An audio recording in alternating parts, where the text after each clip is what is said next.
আমাদের নামে কেস করেছি, করে আবার তোরা এখানে কাজ করছিস, কেস চলছে এখানে, তোরা কাজ করবি কেন? না হিসাব মতো যখন এখানে কেস হয়ে গেছে, জায়গার মালিক তো অন্যজন, আর দোকানটা অন্যজন, তাহলে হিসাব মতো যখন দোকান মালিক অন্যজন, তাহলে ভেঙে যাওয়ার পরে তো আর কাজ করতে পারে না। ওরা কাজ করছিল, আমরা বলেছি কেন তোরা কেস করে মিথ্যে কেস করে। আপনি কি মারামারি করতে এসেছিলেন নাকি? আপনি কি বলতে এসেছিলেন? মানা করতে এসেছিলাম, যে মানা করতে এসেছিলেন, তারপরে আমাকে কোদাল নিয়ে মারলো। কোদাল মেরেছে? কোথায় মেরেছে? থানায় বলেছেন?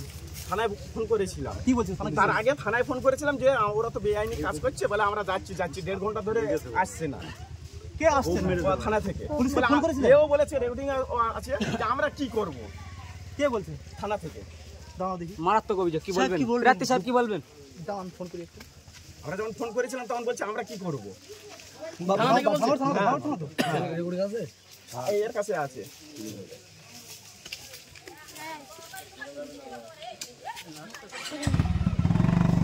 এবং আমার মারার জন্য মাথায় ওরা দাঁড়িয়েও আছে।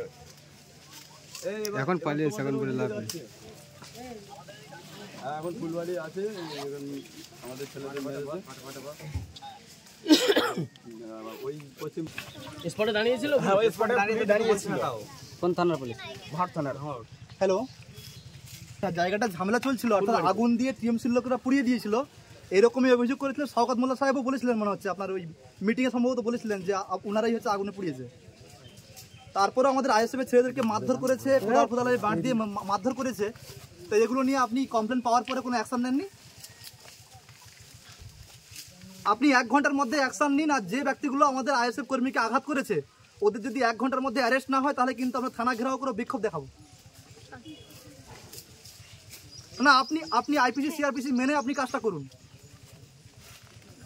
নাহলে কিন্তু হাইকোর্টে দ্বারস্থ হবে বললাম স্যার। আমরা আইনকে শ্রদ্ধা করি, মানি, তার কারণে এখনো পর্যন্ত আমাদের ছেলেরা কিন্তু কোনো রকম অরাজকতা কিছু করেনি।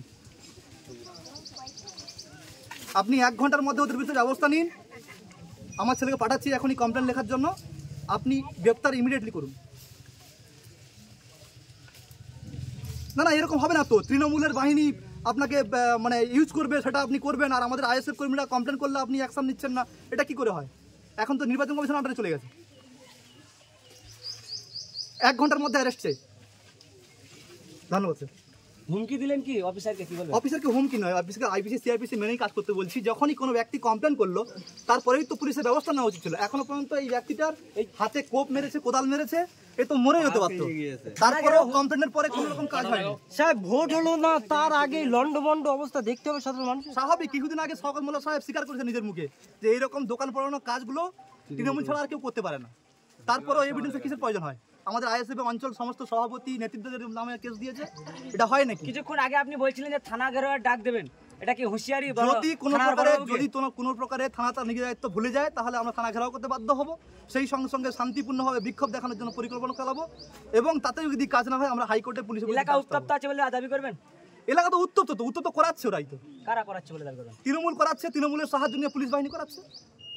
বারংবার এই পুলিশের উপরে অভিযোগ করছে, কি বলবেন? বেঙ্গল পুলিশ থাকা সত্ত্বেও পুলিশের উপরে অভিযোগ। স্বাভাবিক, আমরা আস্থা রেখেছিলাম যে বেঙ্গল পুলিশ যাওয়ার পরে হয়তো কলকাতা পুলিশ হয়তো আমাদের নিরপেক্ষভাবে দেখবে, কিন্তু সেও তো একই রকম হয়ে গেল। আমরা নির্বাচন কমিশনকে আপত্তি করাচ্ছি। শওকতের নেতৃত্বে এখানে বাহিনী, মানে কলেজ টিম বাহিনী নিয়ে এখানে বলছে তোদের একদম হাত পা কুচে দেবো, ঠিক আছে? একদম ওপেন এখানে চ্যালেঞ্জ করছে, যে হাসবে হাত পা কুচে দেবো। অলরেডি বাইক বাহিনী একটু আগে এসেছিল, আপাতত থানায় এসে এই তুমি মেডিকেল করো, নিমন্ত্রণ মেডিকেল করিয়ে নিয়ে একটু থানায় যাও, অ্যাপ্লিকেশন দাও, মেডিকেল করো, হসপিটালে যাও। এই বাইক করছে